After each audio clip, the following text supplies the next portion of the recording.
ஒரு காரியத்தை சொல்றேன், ஆண்டவர் சொல்றதை சொல்றேன். உங்க குடும்பத்துல நீங்க எல்லாரும் விடவும் பின்தங்கியவர்கள் தான் இருக்கட்டும்.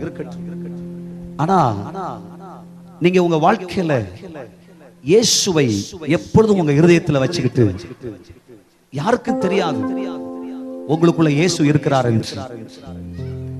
குடும்பத்துல உன்னை சொல்லுவாங்க, நீ அறிவு கெட்டவனா, சும்மா இயேசு இயேசுன்ற, சும்மா இயேசு இயேசுன்னு சொல்ற என்று பல பேர் உங்களை சொல்லி இருக்கலாம்.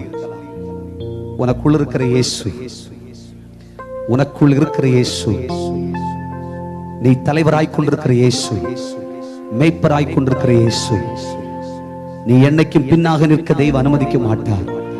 இதே கண்கள் காண உன்னை பரியாசம் பண்ணியவர்களுக்கு முன்னே, உன்னை அவ்வளவு வேதனைப்படுத்துவர்களுக்கு முன்னே கர்த்தர் ஆண்டவர் முன்ன கொண்டு வருவார்.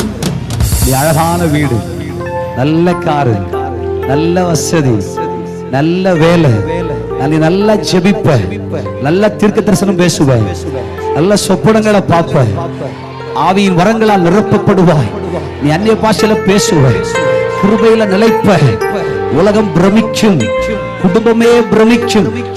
அப்படி கர்த்தர் உன்னை மாற்ற போகிறார். ரெண்டு கையை தூக்குங்க, தீர்க்க தரிசனமா சொல்றேன். அவங்க எல்லாம் 50 வருஷத்துல சம்பாதிச்சதை நீ 50 நாள்ல சம்பாதிச்ச.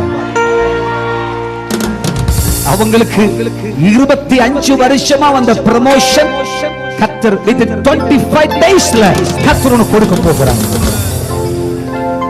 எஸ், ஹல்லேலூயா.